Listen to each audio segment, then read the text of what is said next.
Most people talk about the perks of being a CEO, the money, the impact, the power, but what they don't talk about is the hidden costs that no one prepares you for. If you're new here, my name's Byron Morrison. I'm the author of The Effective CEO 2.0, and the core of what I do is helping scale up CEOs become the leader their business needs.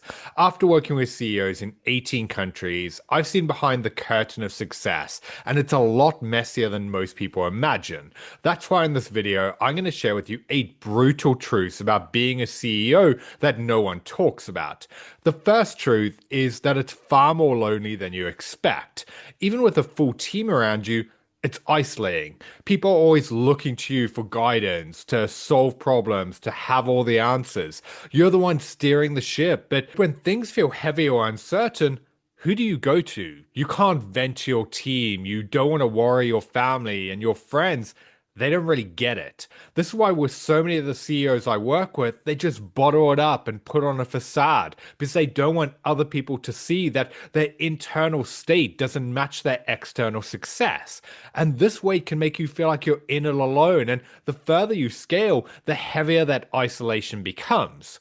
Truth number two is you never fully switch off. Your body might stop working, but your brain, it doesn't get the memo. At night, you're lying awake, replaying conversations, or running future scenarios, or worrying about problems. On weekends, you're physically present, but mentally, you're still in the office. Even when you're trying to relax, you're on your phone or checking email just in case.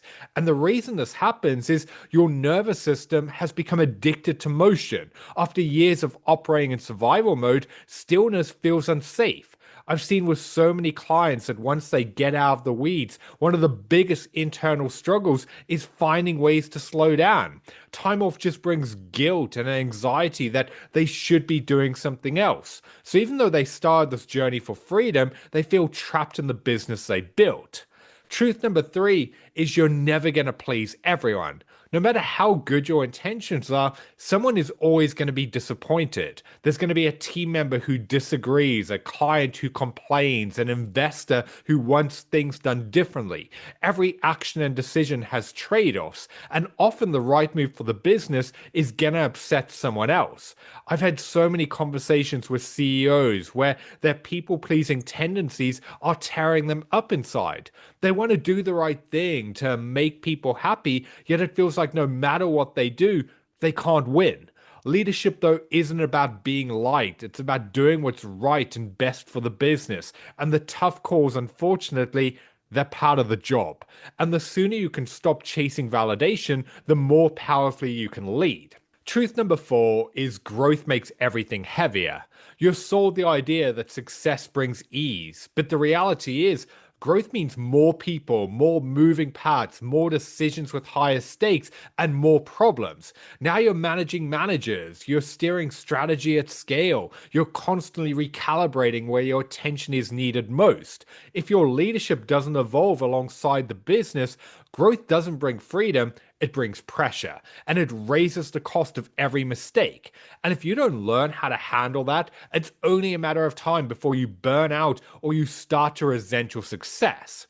Truth number five is the skills that built it will now break it. In the beginning, you hustled, you grinded, you controlled everything and wore every hat, and that grit got the business off the ground. But what built your success is now what's holding it back. Because with every fire, every decision, and every project still running through you, you become the bottleneck because you can't delegate what you don't trust and you can't scale what you won't let go of. Yet so many CEOs try to continue operating like the founder who built it when what the business really needs is the CEO who can scale it. It's a completely different role with different demands and responsibilities. Part of the problem, though, is when you're stuck in the weeds, it can be difficult to see the true extent or problems holding you back. That's actually why I created the CEO Bottleneck Scorecard. It's a free 3-minute diagnostic that's going to help you uncover what's keeping you stuck in the weeds, draining your energy, and slowing down your business,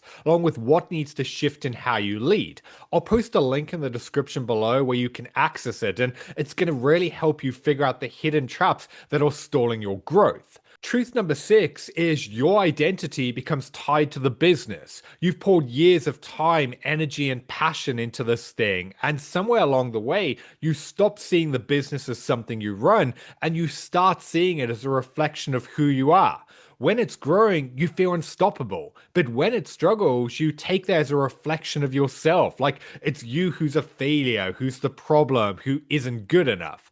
That blurring between you and the business is incredibly common. And it's also incredibly dangerous because when your self worth is tied to performance, you're constantly living in emotional whiplash, especially when you can have days where one moment you're riding the highest high, only to have something happen minutes later and it drops you to your lowest low.